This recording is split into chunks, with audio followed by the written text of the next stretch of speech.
October 1347, the port of Messina, Sicily. 4 ships appear on the horizon, Genoese merchant vessels, black sails against gray sky, returning from the Black Sea after 30 days at sea.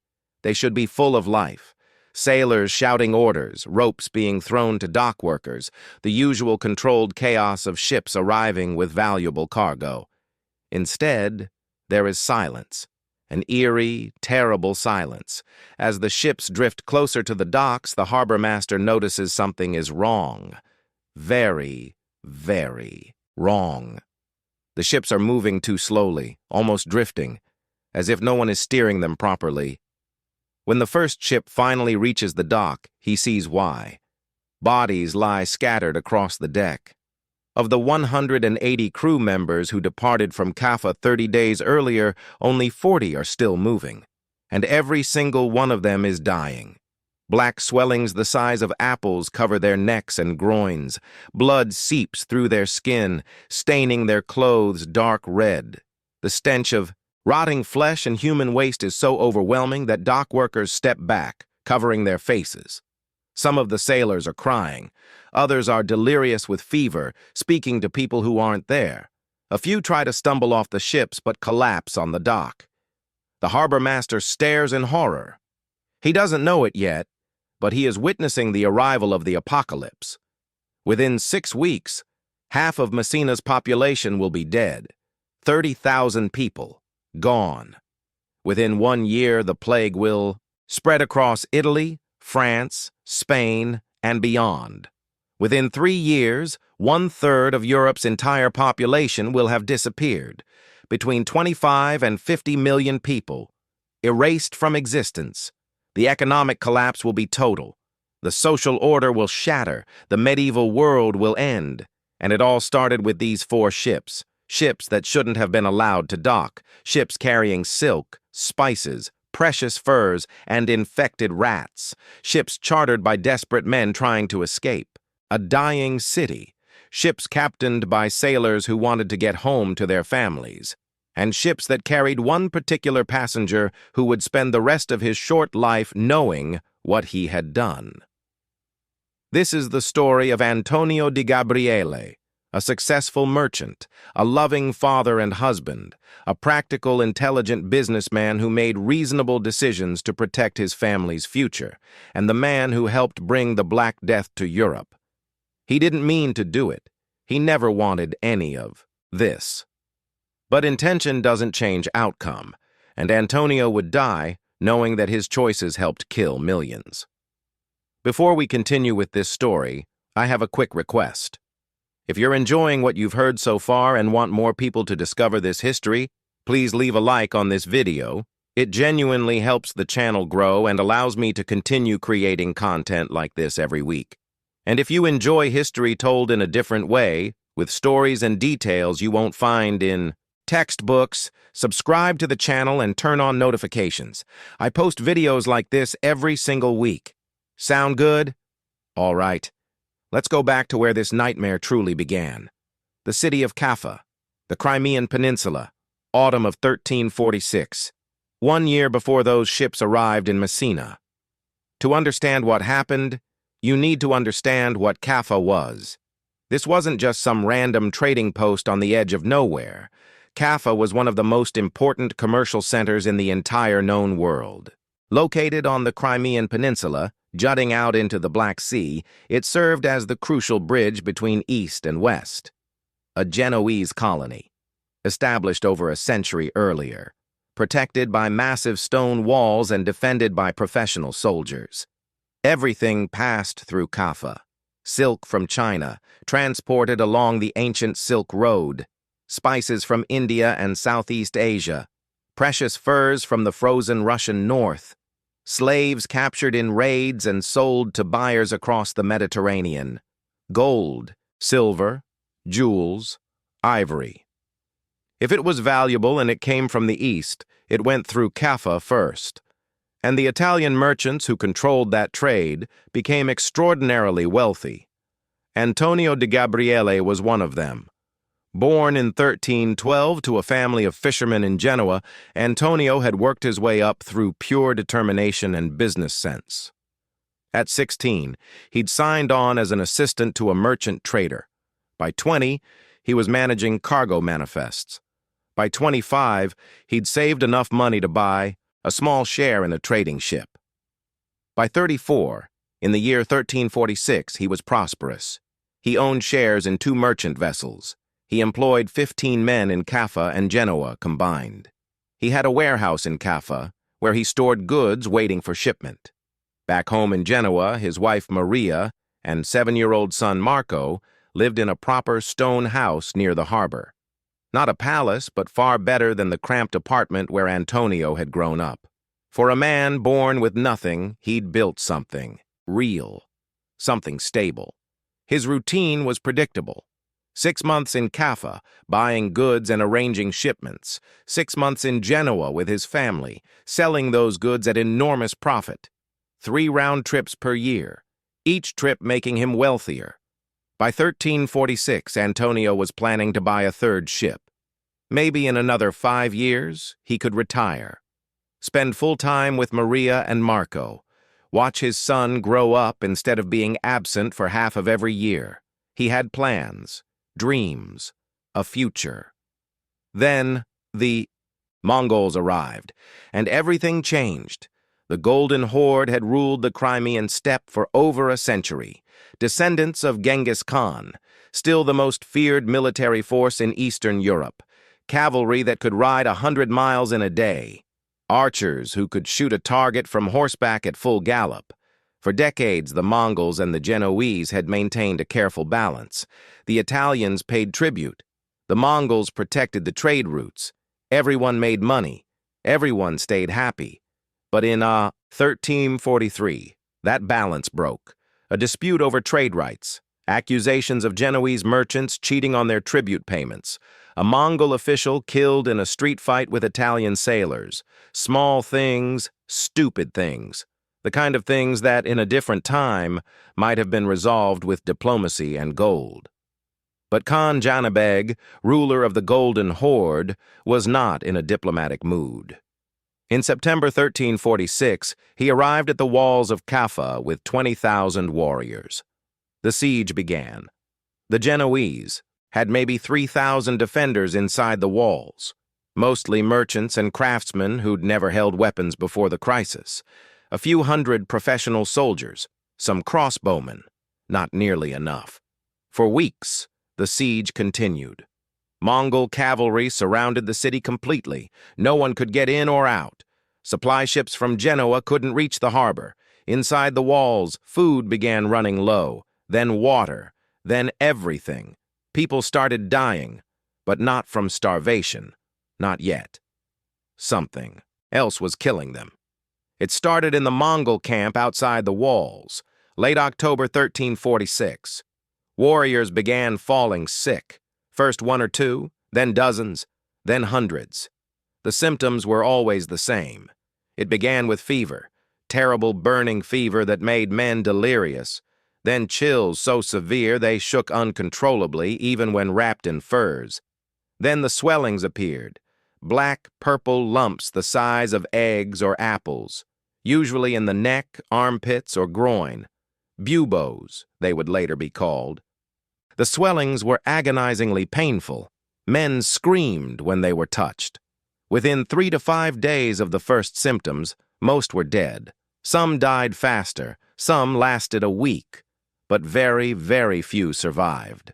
The Mongols had seen this before. Rumors from the east spoke of a great dying that had devastated parts of China and Central Asia. They called it the pestilence, the great mortality. We call it the bubonic plague. At its peak, the Mongol camp was losing hundreds of warriors every single day. Khan Janibeg watched his army disintegrate. And then he had an idea born of desperation, fury, and military pragmatism. If his men were dying, why not share the gift with his enemies? He ordered his surviving warriors to collect the bodies of plague victims, load them into the massive siege catapults they'd built to throw stones at Kaffa's walls, and launch the infected corpses over those walls into the city. It was probably the first instance of biological warfare in recorded history. And it worked horrifyingly well. Rotting bodies rained down on Kaffa. They crashed through roofs. They landed in streets and courtyards. They contaminated water supplies. The Genoese tried desperately to clean up. They burned the bodies. They threw them back over the walls. They prayed for divine protection. It didn't matter. Within 2 weeks, people inside Kaffa started getting sick. The same symptoms, the same black swellings, the same inevitable death. The plague had entered the city. And once inside those walls, it spread like fire through dry grass. Antonio watched it happen. His warehouse was in the merchant quarter, near the eastern wall. He lived in rooms above the warehouse during his months in Kaffa. At first, it was just rumors. A family in the lower district was sick. A blacksmith had died. A priest had collapsed while giving last rites. Then it was everywhere. The family next door. All 4 of them dead in 3 days. The baker where Antonio bought bread. Dead. The ship captain he did business with. Dead. Antonio's assistant, a young man named Paolo who'd worked for him for 6 years. Sick. Dead within a week. The streets filled with bodies faster than they could be cleared. Funeral pyres burned continuously. The smell of burning flesh became the city's permanent atmosphere. People stopped going outside unless absolutely necessary. Churches overflowed with the sick and dying, everyone begging God for mercy. None came. By December 1346, perhaps, half of Kaffa's population was dead or dying. The Mongol siege had collapsed. Khan Janibeg had retreated, his army devastated by the same plague he'd weaponized. Kaffa was technically saved. But it was dying anyway. And Antonio di Gabriele made a decision. He was leaving. It wasn't an easy decision. The Genoese authorities had imposed strict controls. No one was supposed to leave the city. Quarantine, they called it. Keep the sick isolated. Maybe the plague would burn itself out. But Antonio looked around and saw nothing but death.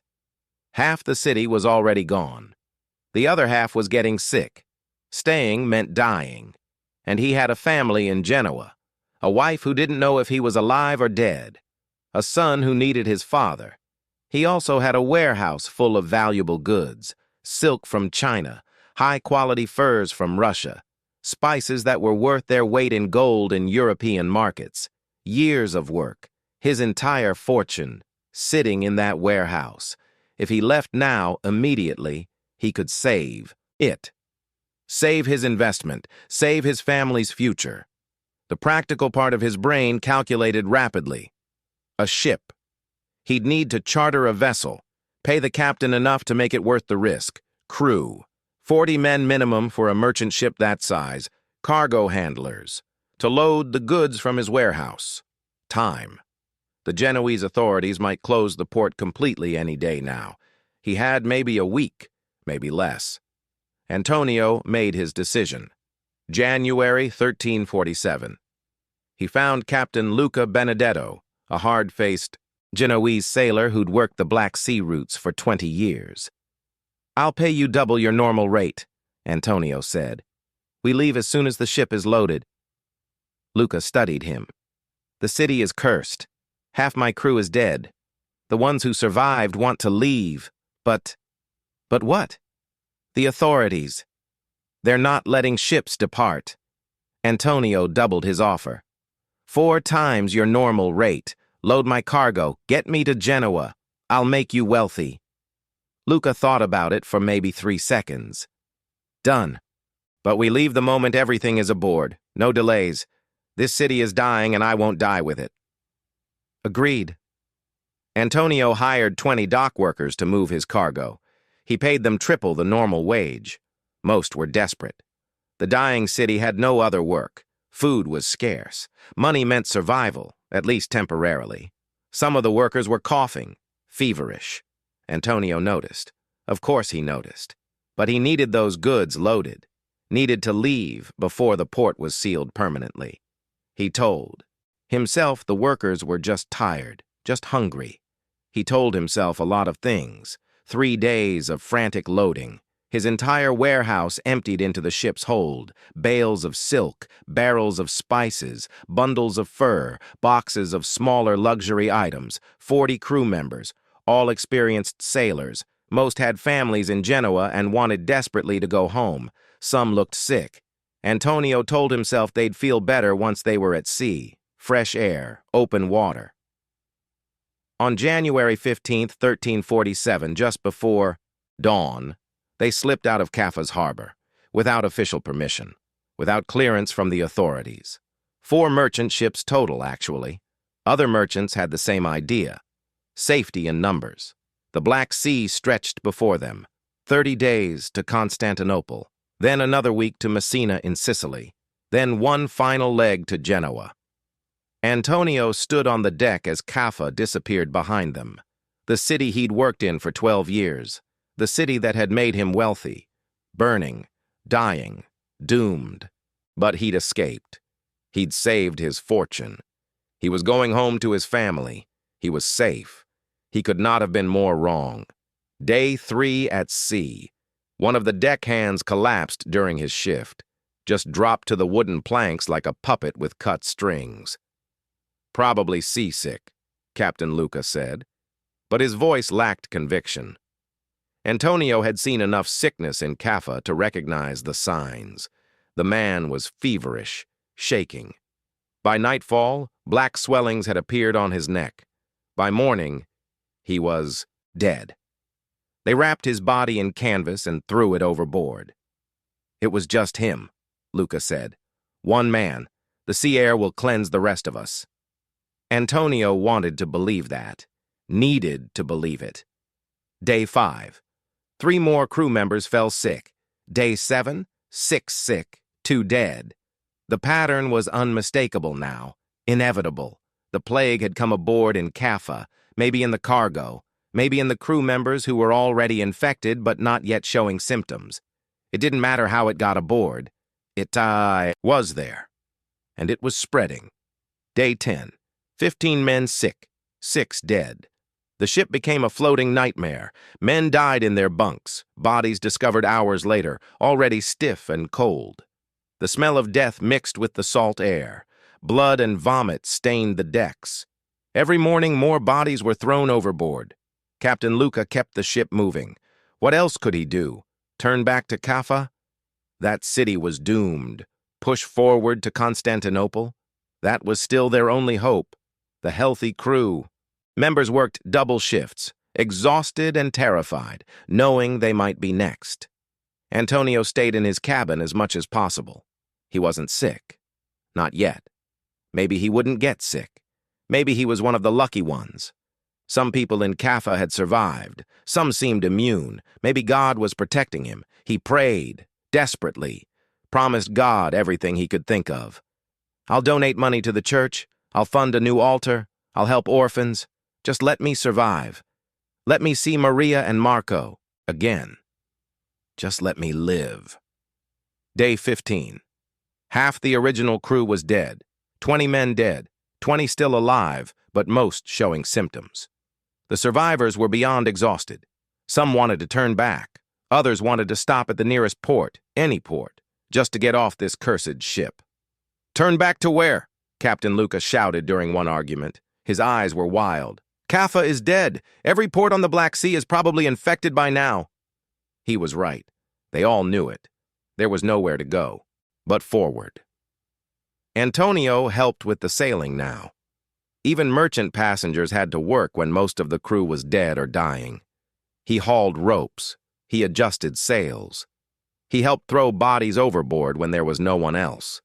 He tried not to think about the men who'd loaded his cargo in Caffa. Some of them had been coughing, feverish. He'd paid them triple wages and told himself they were fine. Now he knew the truth. Those men had probably been infected already, and they'd loaded his goods, touched his cargo, walked through his warehouse. Had they infected the goods themselves? Was the plague living in the silk bales and fur bundles down in the hold? He didn't know. Nobody knew how plague spread. Not in 1347. All he knew was that people kept dying. And he wasn't one of them. Day 20. They reached Constantinople, the great city, capital of the Byzantine Empire, one of the largest, most magnificent cities in the world. They should have been saved.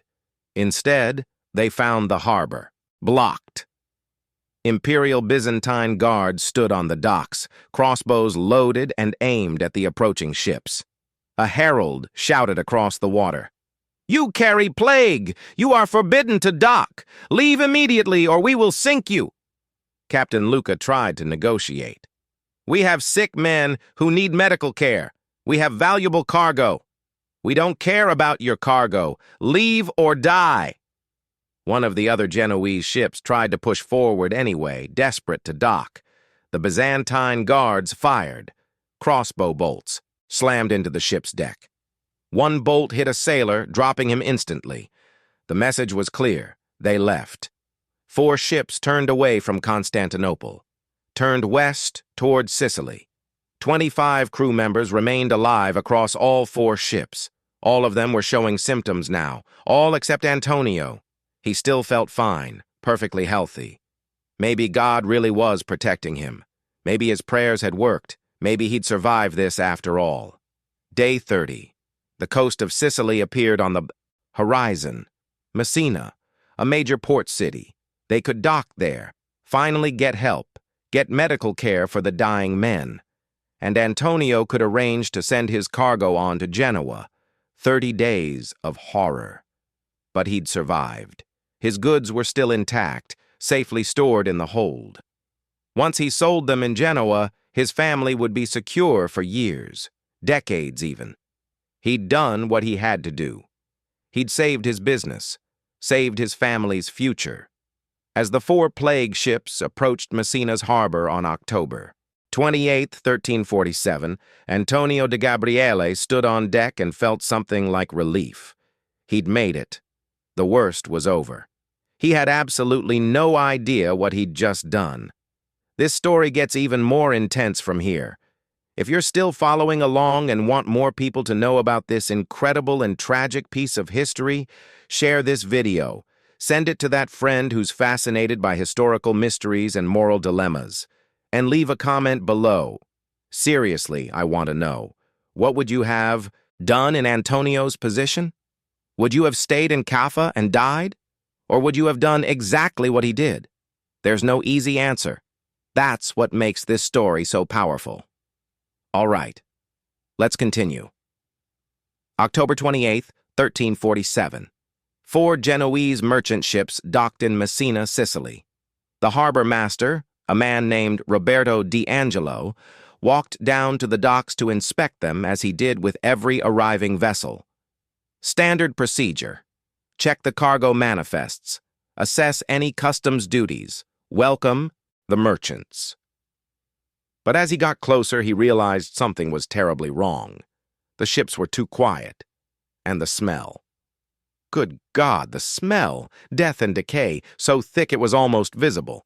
Only about 40 men were moving across all 4 ships combined. The rest were corpses or dying men who could barely lift their heads.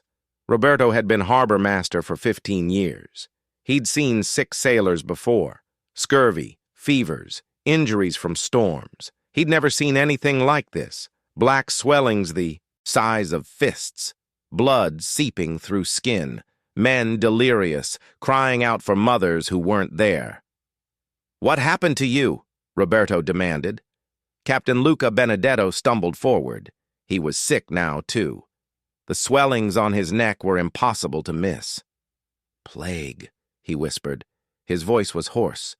"From Kaffa. From the east. We tried to outrun it."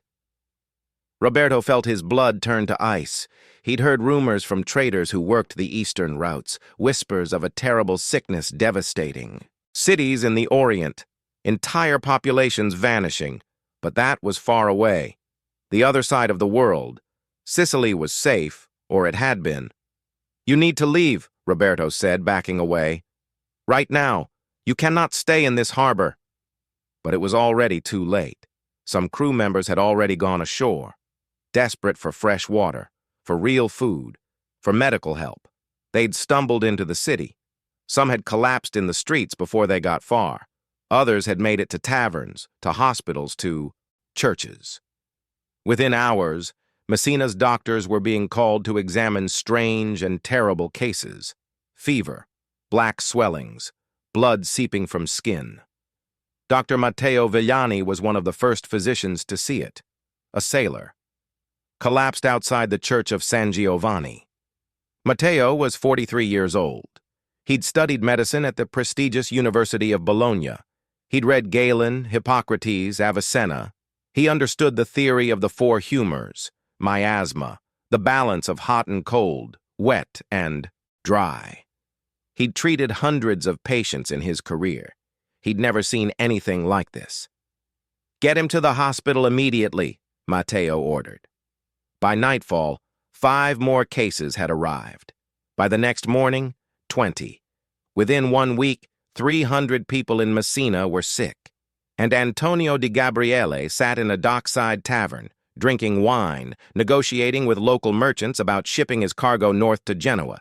He still wasn't sick, 35 days since leaving Caffa. He'd watched dozens of men die around him, and he was fine. Whatever this plague was, he was immune to it. God had protected him after all. But as Antonio sat there, conducting business, trying to return to normalcy, he started noticing things. The tavern owner was coughing, a deep, wet cough. The man at the next table had a visible fever. Sweat poured down his face. A woman stumbled past the window, black swellings on her neck, visible even from inside the tavern. Antonio's stomach dropped. It was happening again, here, in Messina. The plague had followed him. 2 weeks after the ships docked, Messina was dying. The hospitals overflowed. Patients lay in corridors, in courtyards, anywhere there was space. But it didn't matter. The doctors couldn't save them, couldn't even slow the spread. Bodies piled up in the streets faster than they could be collected. The city organized mass burial details, but they couldn't keep up. The smell of death hung over everything. Funeral pyres burned day and night. The smoke was so thick it blocked out the sun. People stopped leaving their houses. Shops closed. Markets emptied. The city's economy collapsed in days.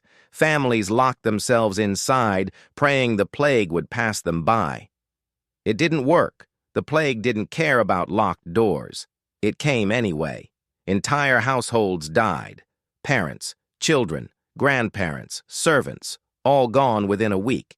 The priests tried to maintain order, tried to provide comfort and last rites. The priests died too.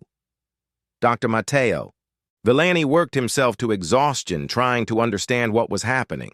He performed autopsies. He studied the swellings. He tried every treatment he knew: bloodletting, herbal poultices, prayer. Nothing worked. Patients kept dying, and more kept getting sick. By the 3rd week, Matteo had lost count of the dead, hundreds certainly, maybe thousands, and it showed no signs of stopping. Antonio watched all of this from his rented room near the harbor. He still wasn't sick, still perfectly healthy. But he couldn't leave.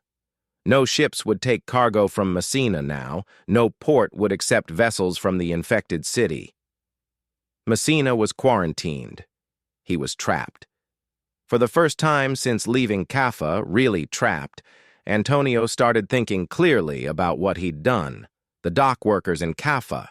He'd hired them even though some were obviously sick. The crew members who'd loaded his cargo. 30 of them were dead now. The decision to leave Caffa when he knew the plague was spreading.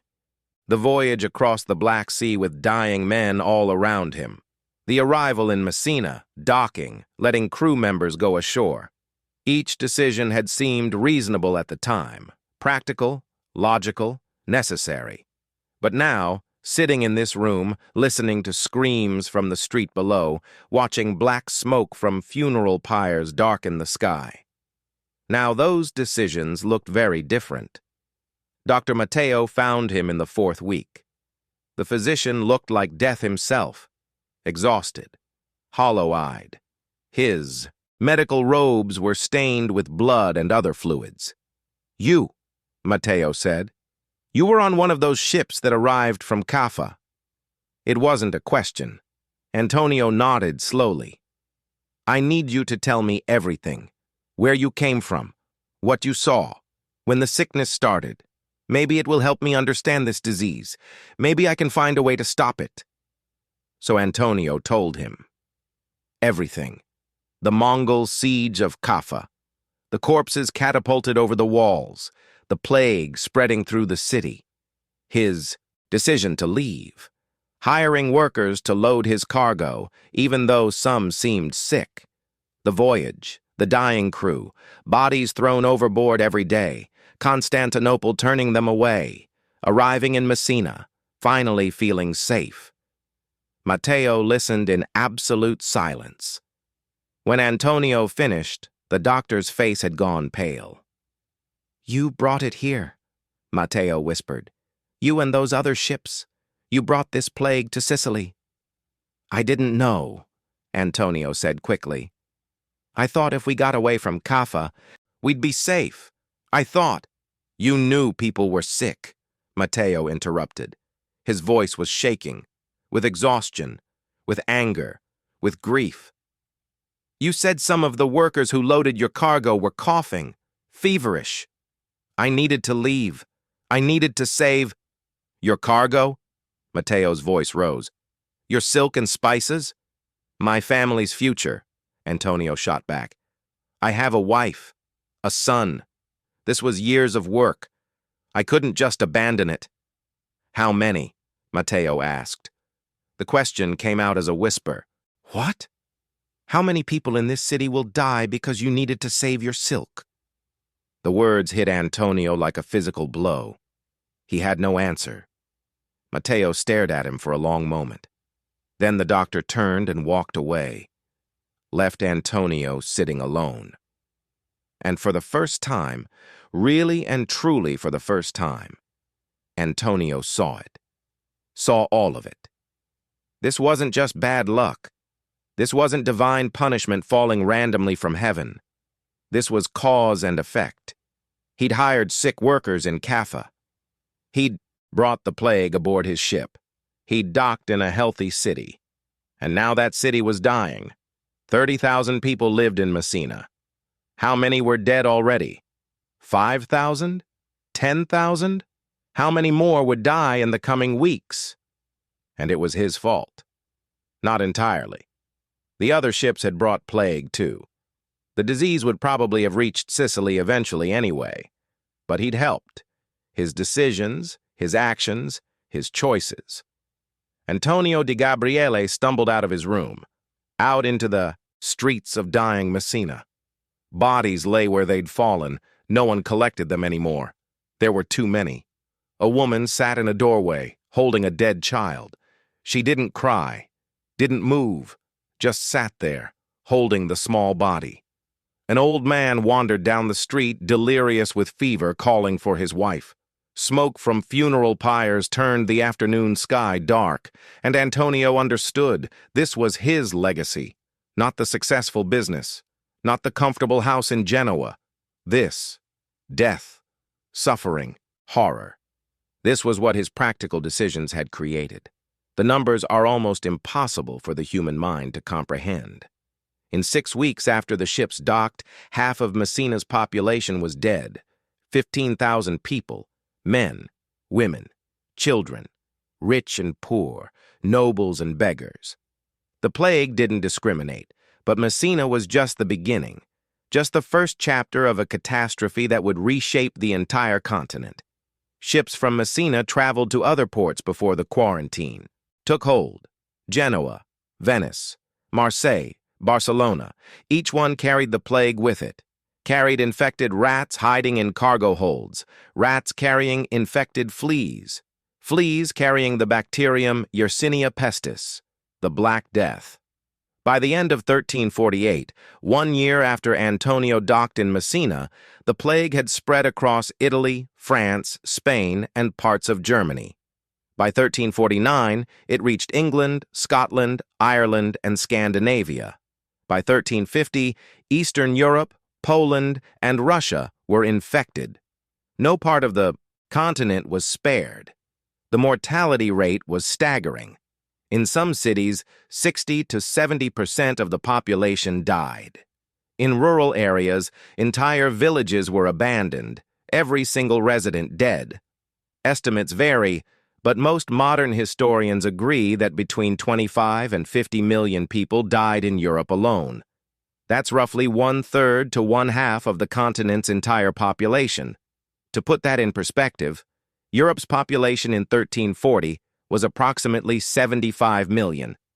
By 1350, it was somewhere between 40 and 50 million, 25 to 35 million people. Gone. The economic devastation was total and absolute. Fields lay empty because there was no one left to work them. Shops closed because the owners were dead. Entire professions nearly vanished. In some regions, 90% of the clergy died trying to minister to plague victims. Trade collapsed. The complex financial networks that connected Europe's economies shattered. The social order, the feudal system that had defined European civilization for centuries, began to fall apart, and it all traced back to 4 ships arriving in Messina in October 1347. Ships carrying merchants fleeing a dying city in the east, ships chartered by men like Antonio di Gabriele.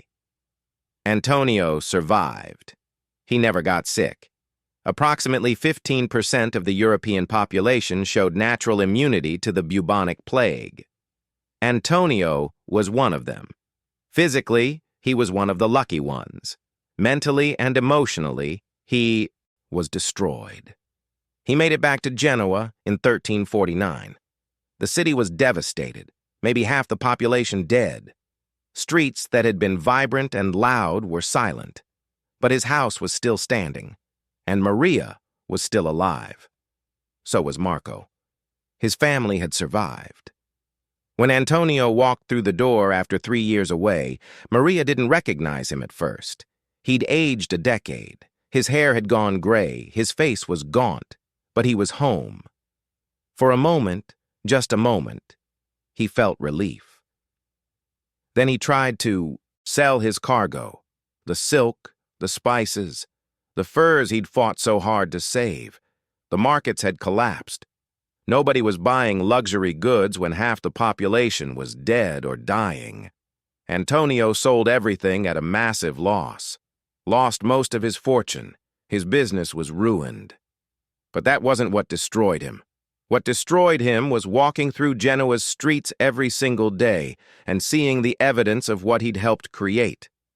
The mass graves outside the city walls, the orphans begging in the streets because their parents were dead, the abandoned houses with doors marked with crosses, warning that plague victims had died inside, the empty shops, the silent churches, the funeral pyres that burned constantly, the world ending, and knowing with absolute certainty that he'd helped make this happen.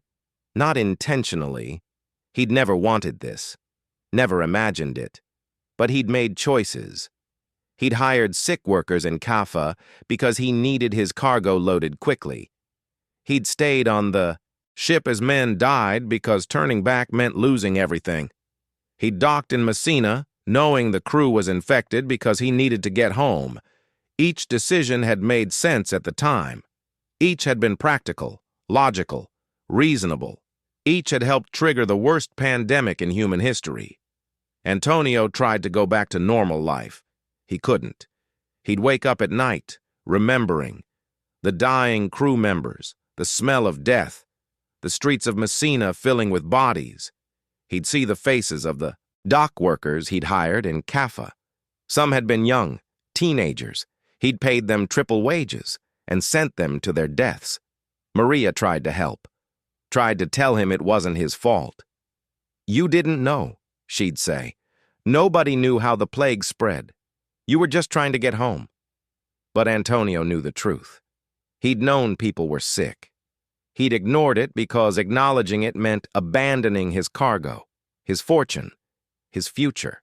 And that choice had consequences. In 1352, 3 years after, returning to Genoa, Antonio di Gabriele wrote a letter. A long, detailed confession describing everything that had happened, the siege of Caffa, the plague spreading, his decision to flee, the voyage, the arrival in Messina, the spreading death, everything. He wrote it all down. Then he gave the letter to Father Benedetto, the priest at his local church, with specific instructions. Seal this. Keep it in the church archives. Maybe someday someone will want to know what really happened, how the plague came to Italy. Father Benedetto read the letter. Understood what it contained, he sealed it with wax, stored it in the church's records room, where it sat for 600 years. Antonio died in 1354. He was 42 years old. The cause of death wasn't recorded. Probably natural causes, maybe illness, though not plague. He left behind his wife and son, a modest estate, much reduced from his former wealth, and a letter, a confession, a testimony. That letter remained hidden for centuries. Through the Renaissance, through the Age of Exploration, through the Enlightenment and the Industrial Revolution, until 1956. A historian named Professor Giovanni Rossi was researching the Black Death. He was looking through old church archives in Genoa, searching for first-hand accounts from plague survivors, and he found Antonio's letter, sealed, intact, perfectly preserved. He broke the seal, read it, and realized what he'd found. A first-hand account from someone who'd been on the ships that brought plague to Italy, someone who'd lived through it, survived, and understood his role in it. Professor Rossi published the letter in 1958. It caused immediate controversy in academic circles. Some scholars argued that Antonio was being too hard on himself. He couldn't have known about bacteria or disease vectors. Nobody in 1347 understood germ theory or how plague actually spread. He'd made reasonable decisions based on the limited knowledge available to him. Others argued that he absolutely should have known better. People in Caffa understood that the sickness was spreading, that it was contagious. Antonio chose to ignore the evidence because it was inconvenient. He prioritized profit over safety, and millions died as a result. The debate continues to this day. Historical journals still publish articles analyzing Antonio's decisions and moral responsibility. Medical historians use his account to better understand how plague spread. Ethicists use his story as a case study in decision-making under uncertainty. Near the end of the letter, Antonio wrote something that cuts to the heart of the matter. I did not mean to kill them. I swear before God Almighty I did not know what I was bringing to Sicily. But ignorance is not innocence. I made choices. I chose my fortune over caution, my speed over safety, my business interests over the lives of others, and now I must live with what those choices created. I pray that God forgives me. I cannot forgive myself. If you read this, whoever you are, whenever you are, remember this. Reasonable decisions can have unreasonable consequences. Practical choices can unleash horror. And we must live with what we do, even when we didn't mean to do it. So what do we make of Antonio de Gabriele and his terrible legacy? Was he a villain? A victim? Something in between? The truth, as always, is complicated. Antonio didn't create the bubonic plague. Yersinia pestis existed long before he was born. It originated in Central Asia, spread by the Mongol invasions, carried by fleas on rats who hitched rides on caravans and ships. The Black Death would have reached Europe eventually, with or without him. The pandemic was coming regardless. But his decisions accelerated it. His ship was one of the first to bring infected rats to Sicily. From Sicily, the plague spread to the rest of Italy faster than it might have otherwise. Maybe thousands of people died sooner because of the choices he made, maybe tens of thousands. We'll never know the exact number. But we know this. Antonio de Gabriele made reasonable, practical, understandable decisions to protect his business and his family. And those decisions helped trigger the worst pandemic in European history. Not because he was evil, not because he was stupid or reckless, but because he was human. And humans make choices based on incomplete information, immediate pressures, personal interests, and rational self-preservation. Sometimes those choices have consequences far beyond anything we could imagine. Sometimes reasonable decisions lead to unreasonable outcomes. Sometimes we help create catastrophes without ever meaning to, and then we have to live with what we've done. That's Antonio's story. That's the lesson, if there is one. Today, 677 years after Antonio docked in Messina, we live in a radically different world. We understand disease. We have antibiotics. We have vaccines. We have public health infrastructure, and epidemiologists, and contact tracing. We have knowledge Antonio couldn't even dream of, but we still face the same fundamental questions he faced. When do personal interests outweigh public safety? When is caution necessary, and when is it excessive? How much risk is acceptable in pursuit of prosperity or security? What responsibilities do we bear for unintended consequences? These aren't medieval questions, they're human questions, and they don't have easy answers. The Black Death changed Europe forever. It killed so many people that labor became scarce and valuable. Surviving serfs could demand actual wages. Peasants could buy land for the first time. The feudal system, which had defined European society for centuries, began to collapse. The massive die-off forced innovations in agriculture and technology. Universities and medical schools emerged to study the plague, advancing European science and medicine. Art and culture transformed. The Renaissance grew partially from the ashes of the plague years. Even capitalism, as we understand it today, was shaped by the economic and social changes the Black Death created. In a dark, terrible, ironic way, the Black Death helped create the modern world. But none of that mattered to the 50 million who died, or to the man who helped bring it to them. Antonio de Gabriele lived 7 years after returning from that catastrophic voyage. 7 years of watching the world end. 7 years of walking through streets filled with death. 7 years of knowing his role in it. 7 years of guilt that no amount of prayer or penance could wash away. He died in 1354, probably from natural causes. He was 42 years old. His wife and son survived him by many years. His business, his fortune, his dreams of retirement, all gone. But his confession survived. 6 centuries later, we know his story.